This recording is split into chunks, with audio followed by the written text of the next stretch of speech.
For 2 straight seasons, the fastest car in American road racing was a Camaro. In 1968, a driver named Mark Donohue won 10 of the 13 races. Ford had taken the championship 2 years before that, and now it was standing on the sidelines watching Chevrolet make it look like an amateur. So, Ford hired 2 men straight out of General Motors to fix the problem. What they built was a Mustang called the Boss 302, and in 1970, it settled the whole thing by a single point. If you had walked through the paddock at any Trans Am race in those years, you would have seen something that does not really exist anymore. Cars that looked almost exactly like the ones in the dealer showroom lined up to do battle in front of grandstands packed with people who had driven there in the same models. That was the whole idea.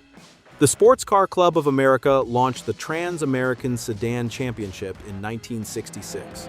The first race ran at Sebring in March of that year. There were 2 classes, split by engine size, and the one that mattered to Detroit was the big one. The over 2-liter class, capped at 5 liters, which works out to 305 cubic inches. Stay under that number and you could play. The rule that shaped everything was homologation. To race a car, the manufacturer had to actually build and sell a street version of it with the racing engine in real numbers. For 1969, that meant 1,000 cars on dealer lots. The race cars and the street cars were genuinely related, which is exactly why this series produced some of the most collectible Detroit iron ever made.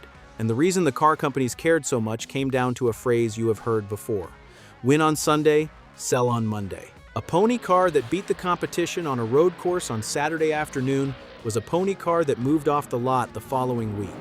The Mustang, the Camaro, the Firebird, the Barracuda, the Javelin, the Cougar, they were not just racing for trophies, they were racing for the showroom. Ford had started strong. The Mustang took the over 2-liter title in 1966, then again in 1967. For a while, the Blue Oval owned this thing. Then Chevrolet got serious, and it got serious in a way that took Ford completely apart. The weapon was the Camaro Z28. Chevrolet built a special small block just for the series, a 302 cubic inch engine made by dropping a short stroke crank into a larger block, which let it rev to the moon. That was the homologation engine. The man who turned it into a champion was Roger Penske, and the man who drove it was Mark Donohue. In 1968, the Penske Camaros won 10 of the 13 races on the calendar.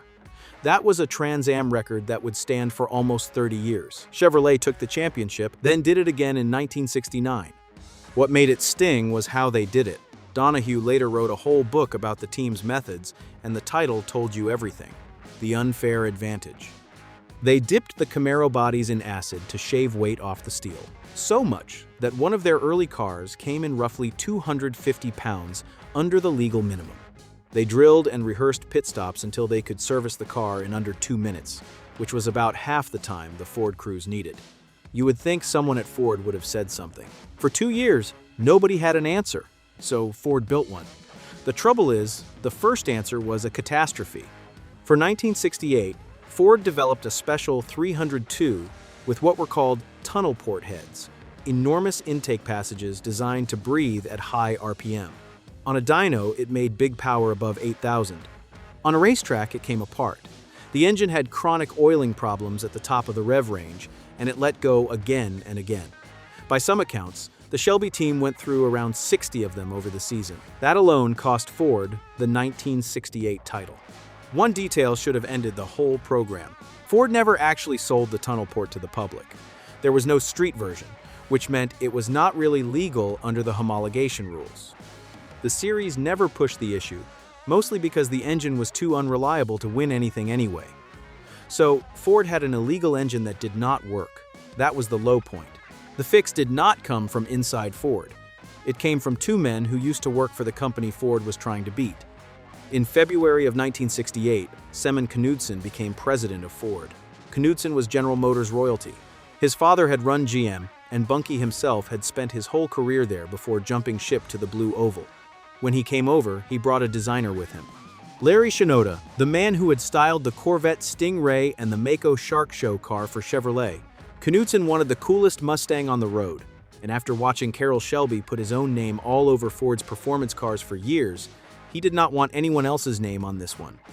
It would be pure Ford. Shinoda went to work on the 1969 Mustang. He deleted the fake scoops on the rear quarters, cleaned up the body, and added a front spoiler along with a rear deck wing. That made it one of the first American production cars to wear both at once.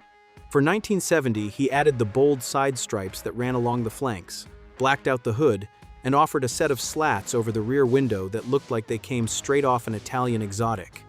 The name came from the way Shinoda talked about the project.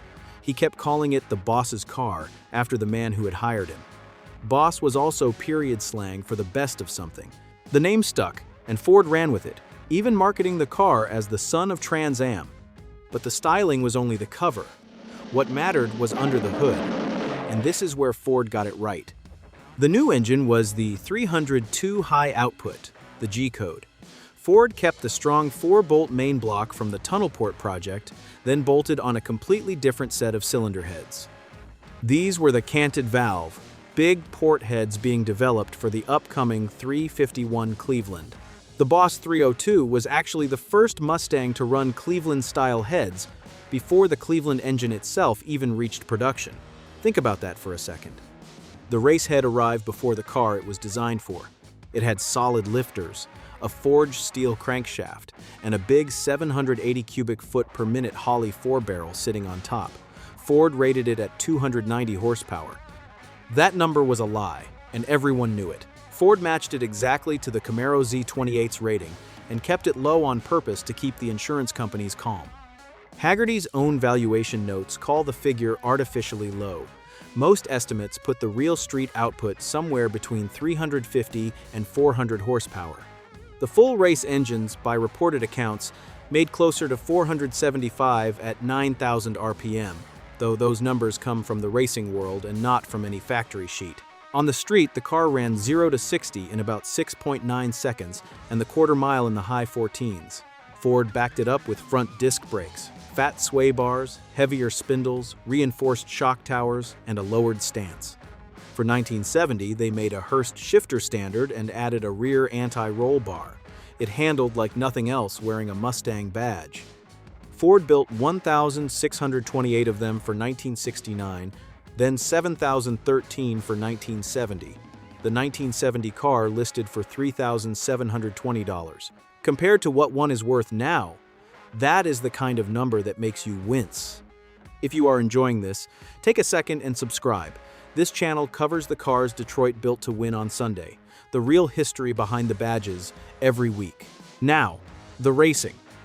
Because building the car was only half the job, Ford still had to go out and beat the people who had been beating them, and for 1970, the whole board reset. Ford cut its racing budgets hard, by around 75% across the company.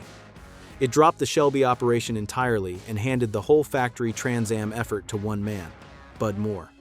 Moore was a NASCAR engine builder out of Spartanburg, South Carolina, and he was not a man who scared easily.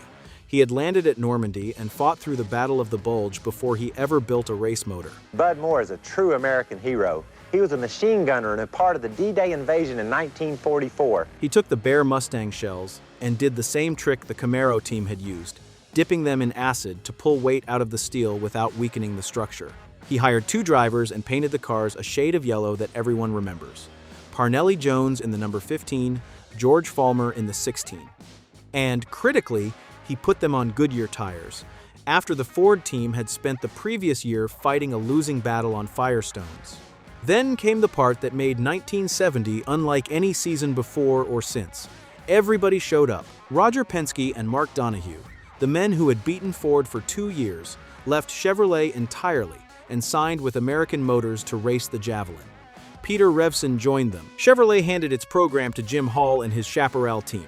Chrysler poured money into Dan Gurney's operation to run the Plymouth Barracuda and backed a Dodge Challenger for Sam Posey. Pontiac put its weight behind Jerry Titus in a Firebird. For the only time in the series, all 4 American car makers fielded full factory teams in the same year. The Pony Car War had become an actual war. It opened at Laguna Seca in April, and Parnelli Jones won it, with Donohue second and Fulmer third. A statement, right out of the gate. At Lime Rock, Jones won again. nursing a Mustang with front brakes that were quietly failing underneath him.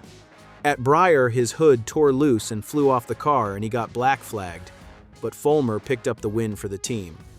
At Mid-Ohio, Jones beat his own teammate by 0.3 of a second, but the Javelins were getting stronger. Donohue, the man Ford was trying to dethrone, started clawing wins back. He won in the rain at Bridgehampton. He won at Road America using the same clever early pit strategy that had made the Camaro so hard to beat. He won again at Mont Tremblant in Canada. The championship that Ford thought it had in hand was suddenly a fight to the wire. And in the middle of that season, the series lost one of its own. At Road America, Jerry Titus had his steering fail in practice, and he never came back. He had won the very first Trans Am driver's title back in 1967. The sport could be cruel like that. By the time the circus reached Seattle in September, Jones won again and clinched the manufacturer's championship for Ford. After 2 years of humiliation, the Mustang had done it. But there was still one race left, and Parnelli Jones was about to turn it into the drive of his life. Riverside, California. October 4th, 1970. The finale, Jones put the Mustang on pole, fastest of everyone. Then, about 6 laps in, another driver lost it in turn 9 and collected Jones, knocking him clean off the road. A corner he could have driven blindfolded, and he was suddenly running 9th, with the whole field ahead of him. Most drivers would have counted their points and brought it home. Jones did the opposite. He put his head down and set the fastest lap of the entire race, then started carving his way back through the field, one car at a time. With 8 laps to go, he caught his own teammate Fulmer and went by him. He took the win by about 9 seconds, with Donohue another 20 seconds back in third. When the points were tallied, Ford had the manufacturer's title with 72 points to American Motors' 59, Chevrolet way back on 40, and the Dodge and Plymouth efforts trailing. On the driver's side, scored the way the series would later count it, Jones edged Donohue by exactly 1 point, 142 to 141. Jones had won 5 of the 11 races, including the last 2, to knock Penske's star off the top step. One of the drivers who had run both cars summed up the difference plainly. The Ford pulled in the high revs in a way the Chevy never could, and the Mustang could take whatever Parnelli threw at it. And Parnelli threw plenty at it. Here is the quiet irony in all of it. The 2 men who made this car happen never got to stand in the winner's circle for it. Bunky Knudsen was fired as Ford's president on the 11th of September, 1969, after clashing with a young executive named Lee Iacocca. Inside the building, people summed it up in 3 words. Bunky was history. Larry Shinoda left the company not long after his boss did, in late 1969. By the time the Boss 302 won the title in 1970, both of the GM defectors who created it were already out the door. And the war they had fought so hard to win was almost over anyway. The factory effort collapsed after the 1970 and 71 seasons. Ford pulled its money out. Chrysler walked away from racing. The budgets had gotten absurd. The new Clean Air Act and the freshly created emissions rules were closing in on the big engines, and insurance companies were turning the muscle car into something ordinary buyers could no longer afford. The golden age simply ran out of road. What got left behind was the car. The Boss 302 is remembered now as the homologation special that finally beat Chevrolet, and as one of the best handling American cars of its entire era. Not the fastest in a straight line, not the loudest. Just the one that could actually do everything you asked of it. The values tell the rest of the story. As of 2025, a good condition. 1970, Boss 302 runs around $64,900, with the rarer 1969 cars closer to $74,000. The genuine race cars are another matter entirely. One of Bud Moore's 1969 Trans Am Mustangs sold for $170,500. The last Bud Moore team car brought $200,000 at auction, and the chassis that Parnelli Jones and George Fulmer actually raced is owned by a collector today, who runs it in vintage events rather than selling it. Some things stay too good to let go. So the next time someone tells you the Mustang and the Camaro rivalry was settled in a straight line at a stoplight, you can tell them the real version. It was settled on a road course, over 2 hard-fought seasons, by a car that 2 former General Motors men built to beat their old employer, and won by a single point after both of them had already left. That is the kind of ending you could not write on purpose. The sources for this video are listed in the description if you want to go deeper. and I would recommend it, because the full 1970 season is even wilder than what we had time for here.